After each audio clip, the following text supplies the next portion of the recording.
여러분 안녕하십니까. 7월 30일 새벽이 되었습니다. 전우식입니다. 문재인 정권은 4년 3개월 전 적폐청산을 내걸고 출발한 정권입니다. 스스로 촛불혁명이라고 부르며 아직도 그렇게 부르고 있죠. 출범 당시에 정말 스스리풀했습니다. 전 정권에서 사람들은 아주 작은 단서에도 모조리 잡혀가서 구속됐습니다.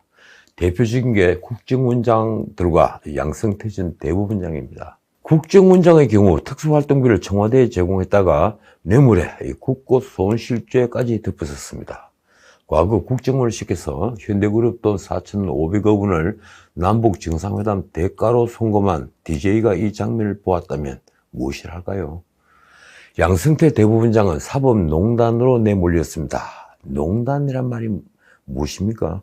제 멋대로 권력을 행사하여 이익을 챙기는 것을 의미합니다.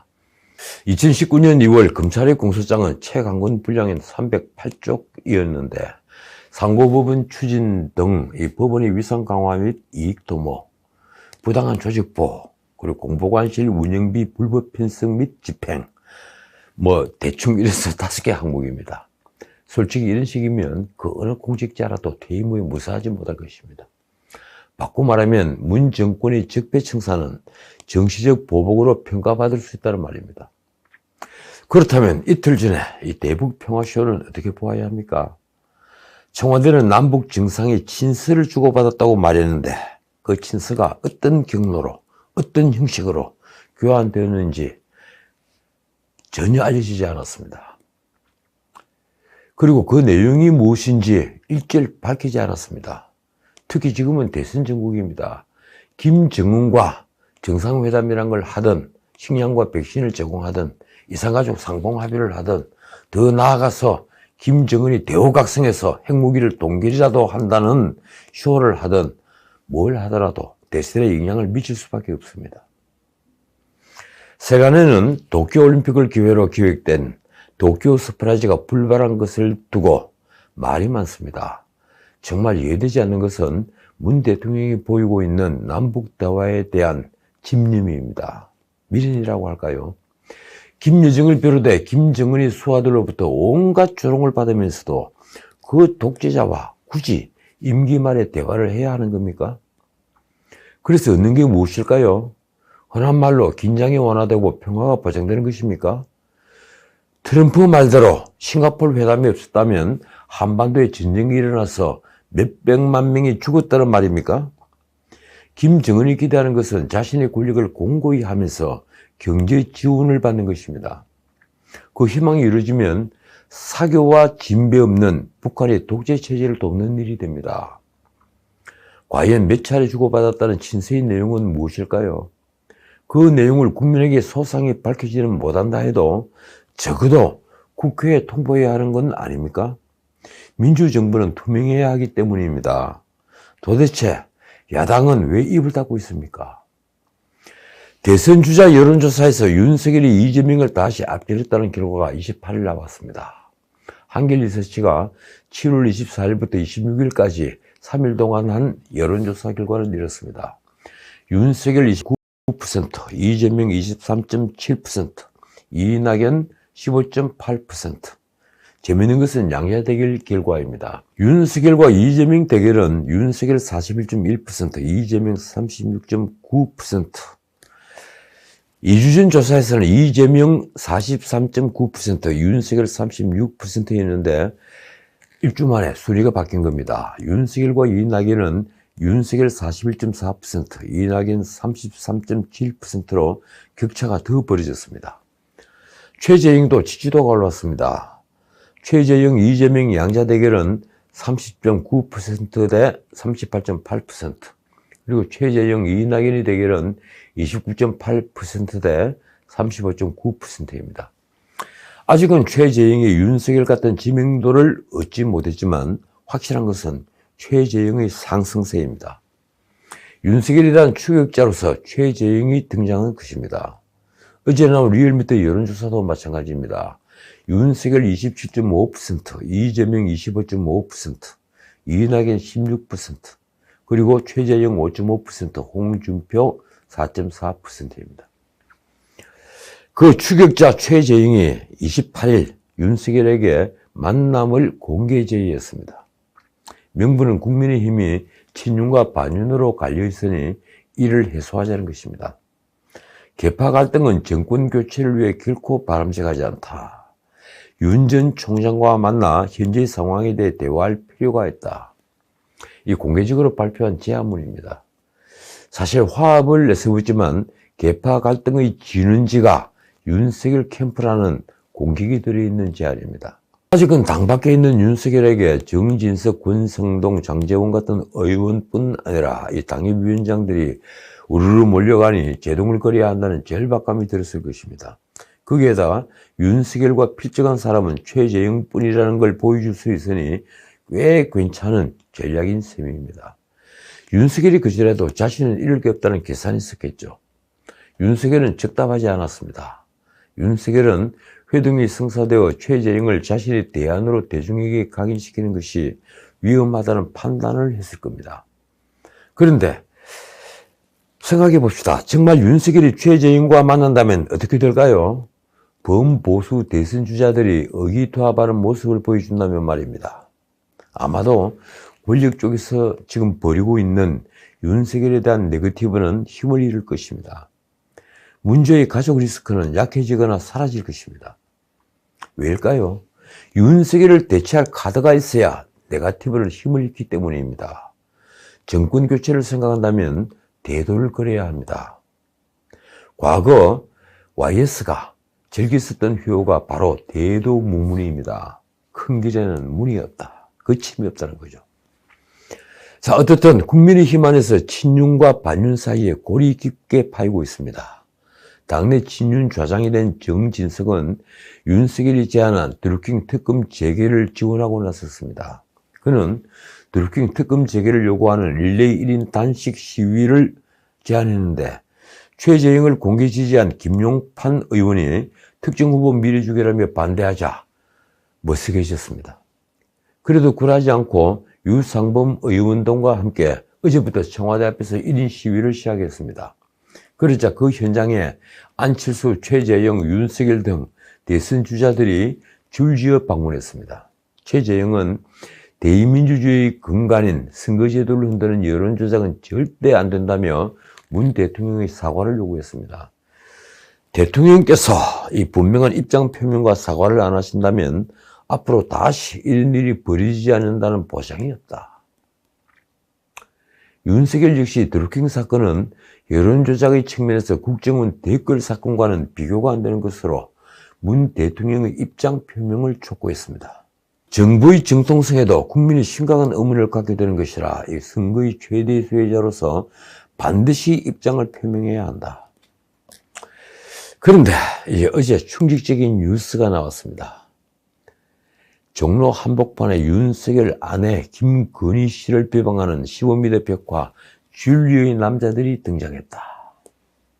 이 관칠동 소재 건물 1층 벽에 윤석열이 아내를 비방하는 벽화가 등장한 것입니다. 전체 벽화는 높이 2.5m, 길이 15m 규모로 6개의 그림인데 첫 번째 그림에는 줄리의 남자들이라는 문구와 함께 2000년 암흑의 의사부터 2009년 윤서방 검사까지 룸 속 남자들이 적혀 있습니다.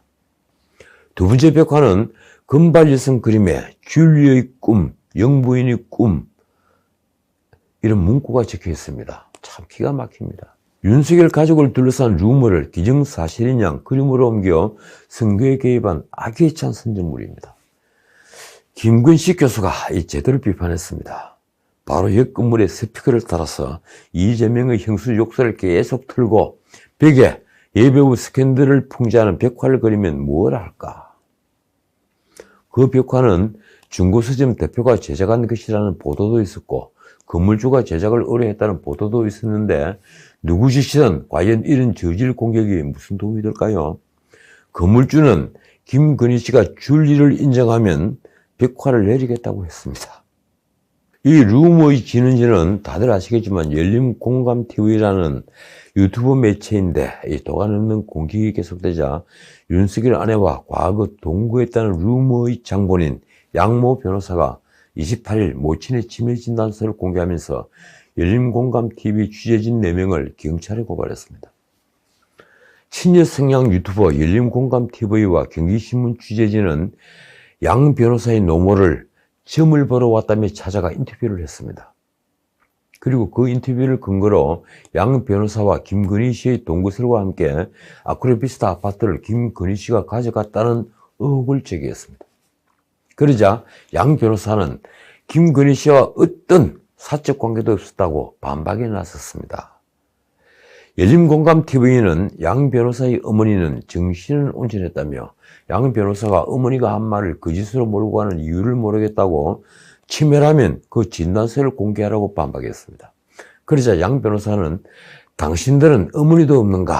아무리 인륜 도덕이 땅에 떨어졌다고 하지만 거짓말로 집안에 주거 침입하고 질문을 계속 유도해 어머니가 따라서 말하게 하는가라며 이렇게 질타했습니다.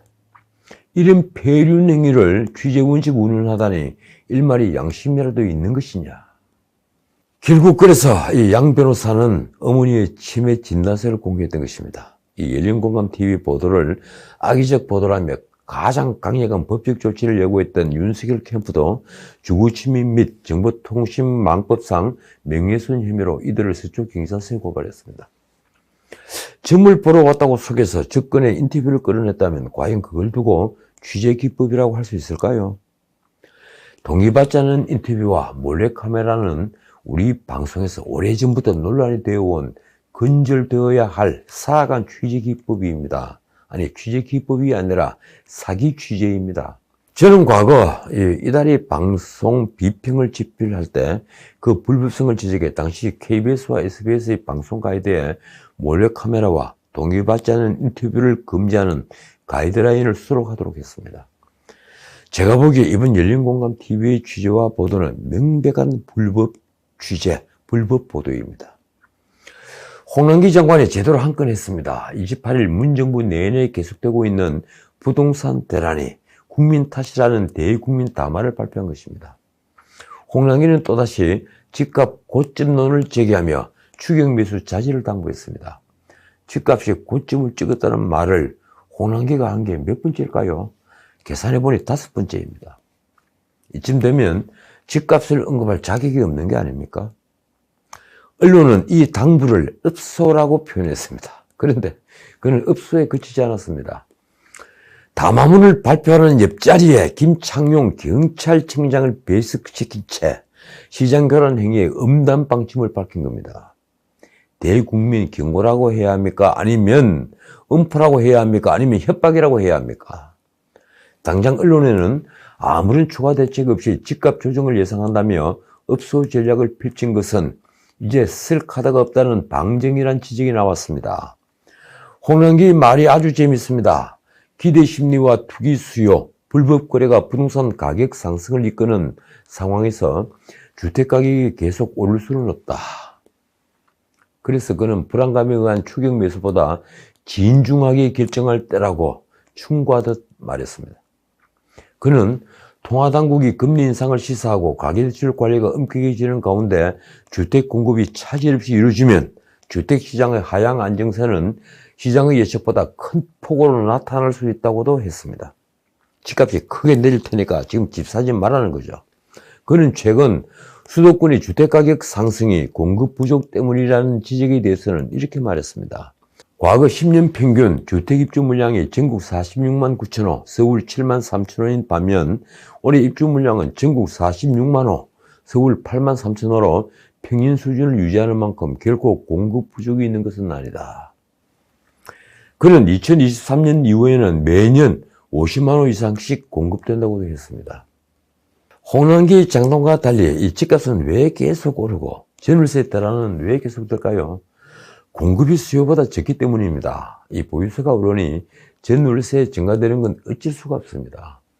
전세가 급등은 다시 집값 폭등을 부르고 2030 세대의 영끌 매수, 그러니까 영혼까지 끌어모은 매수, 그리고 B2 매수, 빚을 내서 투자하는 매수, 이 B2 매수를 불렀습니다.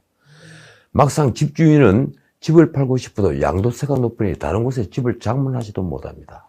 말하자면 집 가진 사람이나 집 없는 사람이나 모두 뛰도 걷도 못하게 한 것이 1년 전 임대차 사안법인 것입니다. 한국부동산원에 따르면 지난주 기준 서울 아파트값은 전주 대비 0.19%, 수도권은 0.36% 올랐습니다. 서울은 1년 7개월 만에 가장 큰 폭으로 올랐고 수도권은 9년 만에 최고치로 올랐다고 언론은 분석했습니다. 그런데도 홍남기는 심리적 요인이 집값을 끌어올리니 추격 매수를 자제하라고 합니다. 만약 홍남기 말대로 금리가 오른다면 집값이 하락할까요? 과연 그럴까요? 문제는 금리를 대폭 올릴 수 없다는 데 있습니다.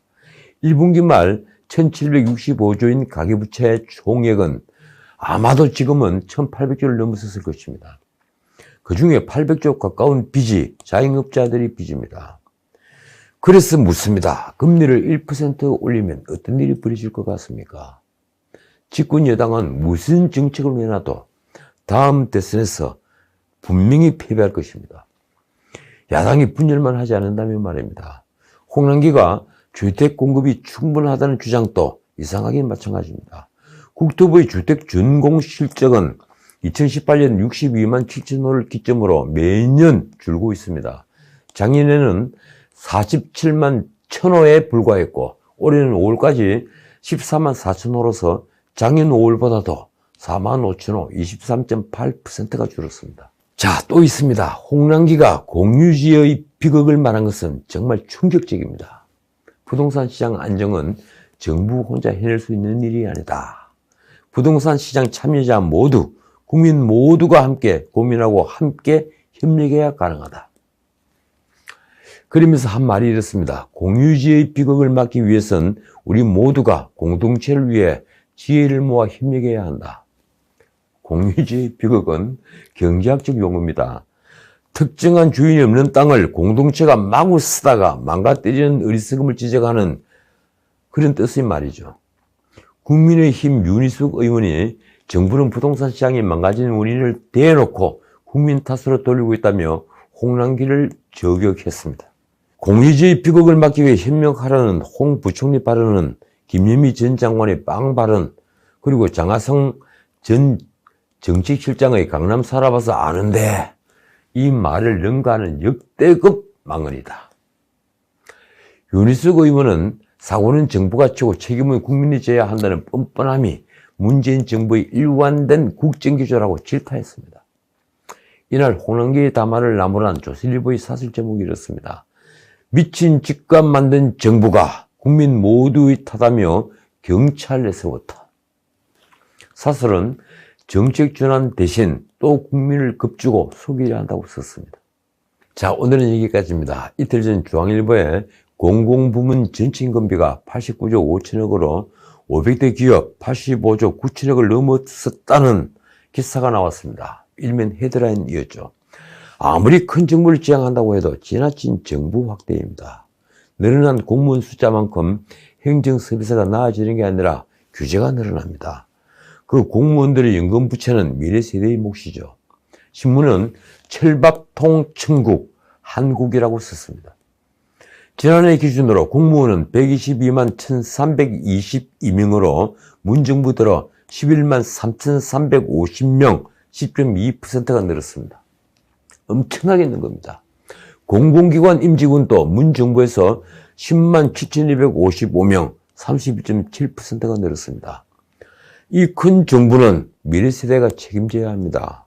그런데 이틀 전 조선일보 일면 헤드라인이 눈을 번쩍 뜨게 만듭니다. 빚속의 20대. 문정부 4년간 20대의 은행 대출이 2배 넘게 급증해서 대출 잔액은 2017년 1분기 16조 4천억 원에서 올해 1분기에는 43조 6천억으로 늘어났습니다. 2030 세대가 영끌 대출, B2에 나서면서 이 같은 상황이 벌어지고 있는 겁니다. 이래서 정치는 아무나 하는 게 아닌 모양입니다. 이 통치자를 잘못 선택하면 국가는 몰락한다는 생생한 경험을 우리는 지금 하고 있습니다.